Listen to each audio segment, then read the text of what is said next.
Hey everybody, happy Wednesday. Glad to see you guys here. We're going to see how long my voice holds out. I've been dealing with allergies and all kinds of whatnot. It is springtime here in North Carolina, which is really awesome, except for all the pollen, which has got my voice all messed up. So it's been a hot minute since we had one of these live streams, but today we're back to our Effects on Violin series. We are talking about dynamic EQ. We're in week 13. Can you believe that? I think we are probably going to be somewhere in the neighborhood of 20 or so weeks total when we're all said and done with this. And before you guys get the idea that these like effects, like there's some reason for the order that we're covering these effects, the first couple weeks, obviously we're hitting a different effect every week in this series. If you guys have been hanging around for any of the series, you know that. And we've talked about these effects with these artists and these effects with these artists. Lest you guys think there's any like rhyme or reason to the order that we did these. The first few weeks, yes, gain structure, EQ, compression, those are kind of important from a foundational standpoint, but you can see that we're working with a lot of artists here, and allegedly I'm an artist too. Our schedules are kind of nutty.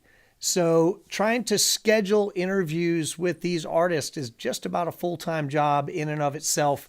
So we're covering these in order that I can get artists scheduled to chat with. Everybody's super busy, but we've got a bunch of artists coming your way. And I'm really excited about the folks that I've got an interview scheduled for tomorrow for next week's topic. And I'm not going to do any what do we call spoilers here, but it's there's some very cool artists that we're going to talk to about some very cool effects. And I just wanted you to know, like, don't try to read into any logic as to which effect we're talking about when. Excuse me. So this week we're talking about dynamic EQ. And that's like, Matt, I feel like you talked about EQ twice already. We did. But dynamic EQ, and we're not going to have an artist this week. You're just stuck with me. Sorry. It is the marriage of EQ and compression. Multiband compression is a very similar effect. You may have heard it referred to as dynamic EQ or multiband compression. Some people use those terms interchangeably. Technically, they're not exactly the same thing, but they're very, very similar. And we'll talk about both of those things today. A refresher on what EQ is. EQ is raising or lowering the amplitude of a range of frequencies in a signal. And you're like, okay, still don't know what that means. So if we look at the full range of frequencies that your instrument can produce, we can turn that whole instrument up or down, or we can turn some of those frequencies up or down. In this example here, we've turned down right about 1K, and that's going to pull out some of sort of that nasal sound that we get sometimes. If we have allergies, your violin might have allergies. I don't know. So EQ is if we turn up or down certain specific frequencies in our signal. And then compression is if we're lowering the volume of a signal that exceeds a threshold by a given amount. Again, Matt, what the heck does that mean? So we set a threshold volume, and below that threshold, the compressor does nothing. Above that threshold, it will squash the volume increase above the threshold by a certain ratio. Basically, what it does is it makes the distance between your loudest louds and your quietest quiets, it shrinks that distance down. You still have dynamics. You still have the ability to express yourself dynamically, but we sort of shrink that range down so that your signal is going to fit in a mix a little bit better. If you are still confused about EQ or compression, I would say go back and watch the video where we talk a little bit more in depth about those. But just in general, EQ is adjusting the volume of certain frequencies within your signal, not just the whole signal. And then compression is sort of squashing that dynamic range that you have. Doesn't mean eliminating it. It just means reducing how dramatic that range is. Now, EQ is a static overlay. It's applied all the time, no matter what. So if I cut 4K in my signal, it's cutting 4K all the time. If I boost 300 hertz, it's boosting 300 hertz all the time, right? That's a static thing. It doesn't change with respect to time. Compression is applied across the entire frequency spectrum. If I'm too loud at 100 hertz, it's going to compress it. If I'm too loud at 4K, it's going to compress it. It's not compression is not frequency dependent, and EQ is not time dependent. But what if I only want EQ applied in certain situations? What if, like at low volumes, I'm happy with a flat EQ, but as I start playing louder, there are frequencies that start to bother me a little more, and gosh, I wish I could pull those out, but only as I get louder. I still want those frequencies there when I'm quiet. Or in compression, maybe there are certain frequencies that I want to compress, but not all of them. I don't want you compressing my mids. I want my mids to still have that full range, but maybe my highs, I want those to be compressed. For example, the 2 kilohertz to 5 kilohertz range is a very important range, frequency range for violins. It can be problematic for electric strings, especially if you're using a piezo pickup. That's where that piezo quack is that a lot of people don't really like. It can also be painful, sort of that 4 to 5K frequency range. If you've heard a mix and it sounds like somebody's ice picking you in the eardrum, that's usually in that 4 to 5K range. It hurts. So maybe I want to turn that frequency range down. But, also 2 to 5 kilohertz is where intelligibility is. So that's where like brightness and intelligibility and like where you can hear around the edges of your notes, it's where it makes your instrument sound really distinct. So maybe at low volumes, I want to leave that 2 to 5K intact. But at high volumes, it's like, yeah, this is too much at this volume. It was just right when I was playing quiet, but it's too much when I'm playing loud. Well, then dynamic EQ might be the thing. So you can look at this little animation here and see in that 2 to 5 kilohertz range, as we're playing louder and we're getting louder, especially in that range, you can see that the EQ is changing with respect to time. It's almost like we're only compressing in that band, right? When it exceeds a certain threshold. In fact, you can even see that there's a dial there called threshold. It's set at minus 11 dB. And then you can see in the gain knob next to it, you can see that it's actually showing gain reduction. Wow, that looks a lot like a compressor, but this kind of looks like an EQ curve. Yes, that's what dynamic EQ is. It's the marriage of EQ and compression.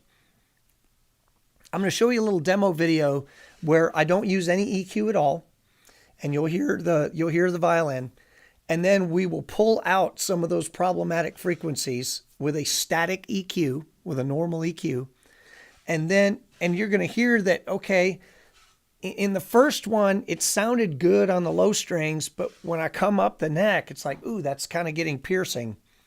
Then in the one with the static EQ, okay, well, on the low strings, now it sounds a little dull, but on the high strings, yeah, that's better. And then the third one, we're going to use a dynamic EQ to pull out those frequencies as they get to be too much.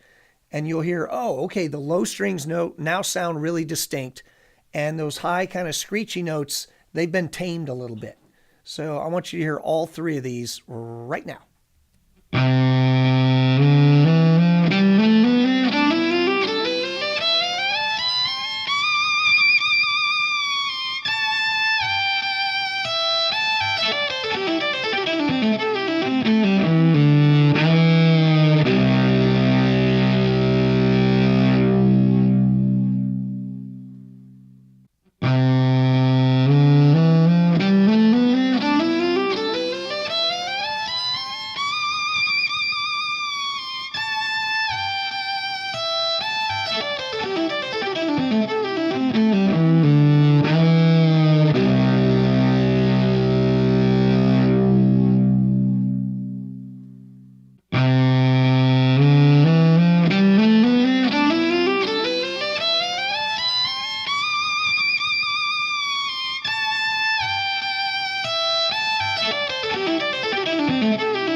See how that works? It's on the first one, it sounded good on the low notes, a little too screechy on the high notes. Second one, it was too dull on the low notes, but just right on the high notes. The third one, we found like the Goldilocks, we got it just right. So it's going to leave those lower notes unaffected. So all the brightness and stuff and the intelligibility in that frequency range that I want is coming through.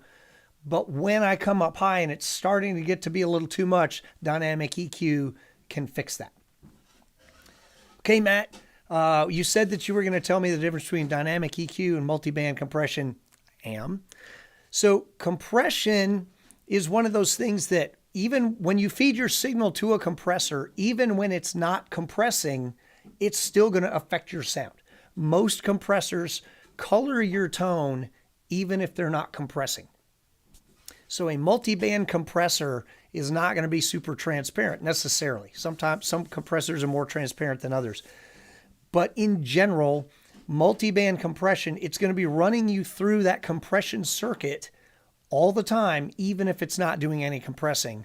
Whereas in theory, an EQ is pretty transparent unless it's making a change. So from our standpoint, they're very, very, very similar. Even a lot of studio guys will kind of mix up these two or say, oh yeah, they're basically the same thing, because they more or less are the same thing. But if you should know multiband compression technically is a little different from dynamic EQ. Which one's better? I don't know. It's they're both different. And you might hear one's maybe you like the sound of one better than another. So I would say try a number of these differently to see which one kind of suits your ear better. All right, you convinced me. I want to do this. How do I do it? In the studio, there are lots and lots of plugins for both, for multiband compression and dynamic EQ. If you're recording in a studio, you're going to have a bunch of options on how to do this. Live, a lot of front house boards have those. The board that I drive most weekends, the Yamaha CL5, it has multiband compression in it. If you are using a Helix product, the Helix Floor, the LT, the HX Stomp, the HX Effects, any of those, and I think the Podgo has this in there as well. There is a block called 3-band compressor, I think is what it's called. It is a multi-band compressor. Generally, the setting that I've been using on mine is to leave the lower two frequency bands, to just put the threshold at 0 and the ratio at 1:1. So they're not doing anything. And then I'll set the high band. I will set the frequency somewhere around 3K. And then, I'll try to find the spot where I need the ratio and the threshold to be adjusted to kind of squeeze those really, really, really piercing things out, but to leave my unaffected tone, to leave that alone. So in the studio, lots of options. Live, you can ask your front of house person to do it for you and to just fold back into your monitors. You can say, hey, I could use a little multiband compression in that sort of 2 to 5 kilohertz range. And we can experiment with exactly where to find all this. And then if you're a Helix user, that's an option for you. In the Stomp Box world, there are a number of Stomp Boxes. If you just Google multiband compression Stomp Box, there are a bunch of Stomp Boxes that say they are multiband compressors. They don't have any controls for that. So it's just, it's a multiband compressor, but it only has like one set of controls. There's no frequency to pick. There are a bunch of dynamic EQ that they will say it's a dynamic EQ, but there's not any compression in that at all. So there are a number of Stomp Boxes that do.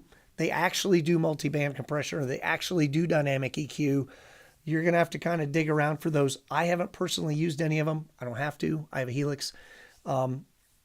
So this is one of those let the buyer beware things. You have to do a little research and make sure that that pedal actually has controls for how much it's going to compress or where your threshold's going to be and what your frequency range that you want to work in is. Because some of those may actually truly be multiband compressors, but they're not controllable enough for you to actually pick what they're going to do. Does that make sense? Excuse me. Now, where to put this in your signal chain? Generally near the end, but not at the end. I would say it's I do some regular static EQ early in my signal chain. Then if I'm going to do any wah or distortion, anything that's putting a bunch of high frequency stuff into my signal, I would generally put my multiband compressor after that. So once we've generated all these frequencies that maybe we want to get rid of some of those, after that, that's when we would go to get rid of them, right? So, and then I would generally put it before my time-based effects like delay or reverb. I certainly want it upstream of those. So I'd say downstream of distortion, downstream of IRs, downstream of all my other EQ, but upstream of delay and reverb.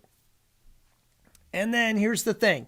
This stuff all sounds great on paper. You're like, oh yeah, this is going to be the thing that changes my life.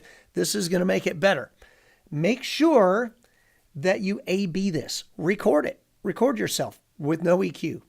Record yourself with static EQ. Record yourself with dynamic EQ and kind of do a blind test for yourself and go, okay, which one of these do I actually like better? Does it really truly sound better? You know, I'm watching the thing do the thing on the screen, and I can convince my ears that they're hearing things that they aren't really hearing. Remember, your audience doesn't have any of the screens. They don't have any of the flashing lights. They don't have any of the moving lines and stuff. All they can do is hear what's happening. So make sure that you check this mix with your ears and go, okay, is it actually better than what I was doing before? And I actually advise this with every effect. Get it set to where you think you need it to be, and then record it and listen back to it and go, is it actually as good as I thought it was when I first did it? Because a fair percentage of the time, the answer is going to be, nope, I fooled myself. And that's fine. That's all part of the process. It means we just go back and start over. No big deal. The ultimate goal is for your audience to hear something that sounds good, right? So if we have to go through a couple of steps to get there, well, that's part of the deal. All right, so the next thing I'm going to do, it's going to take me just a second to set this up. So give me a little bit of patience here. I'm going to actually show you some more of this dynamic EQ in real time. And all right, so I'm flipping over to my screen here. I got to turn this on, move this up here, slide it over. I think that's about where it needs to go. And we're going to start this audio.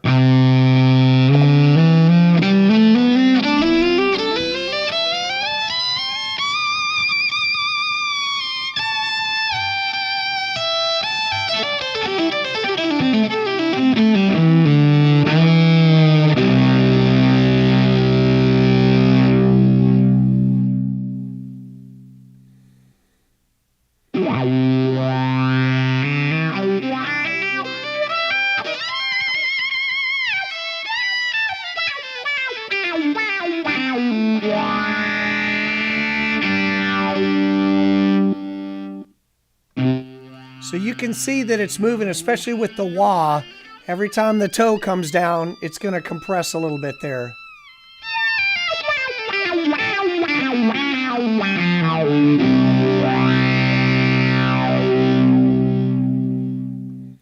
And then this thing's just going to loop. You'll be able to hear it in the background a little bit. But you can watch and see as it's kind of getting bitier in your ears. You can see that it's squeezing and it's pulling that frequency down. But when we get down to the lower notes, it's not affecting it. It's allowing those lower notes to have that clarity and that sort of edge that we want them to have, right?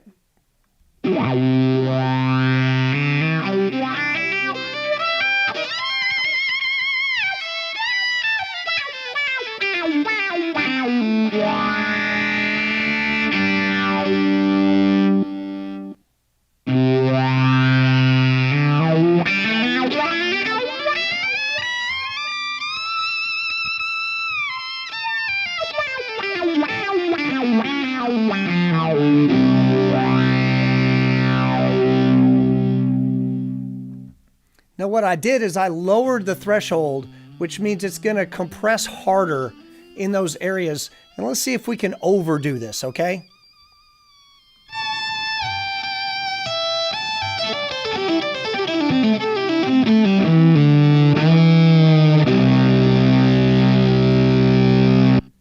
start that again.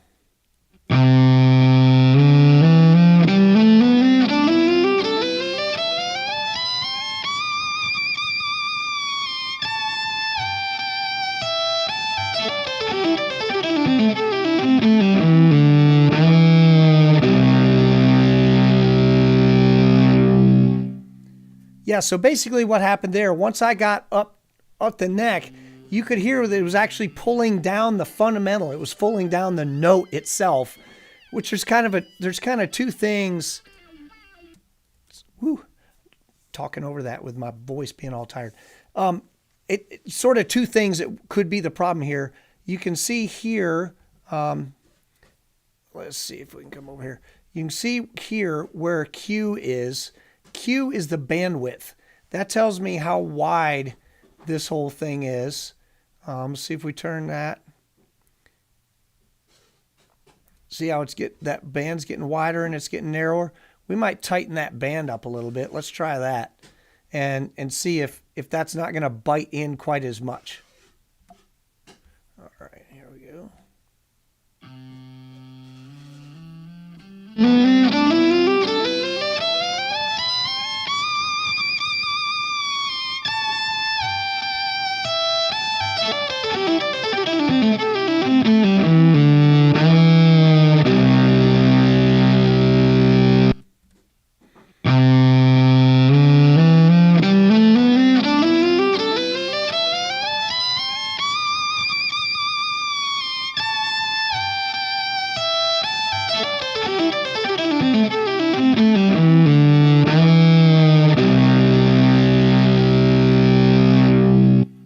Feel like that was a little better when I tightened it up. Let's see what happens in the wah section.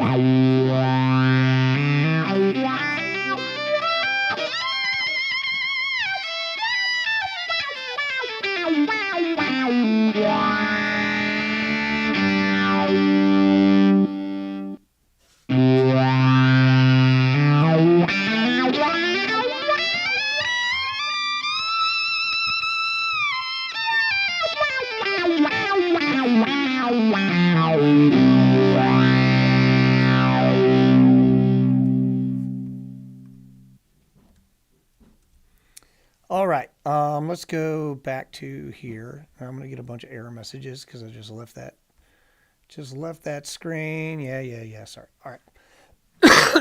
All right, excuse me. So what you can see is that you're going to have to sort of mess around with those settings a little bit in order to make sure that it's going after problematic frequencies without pulling out your fundamental too, because I don't want it to make the note sound like it's coming down, right? Because it all of a sudden sound like somebody was turning the violin down.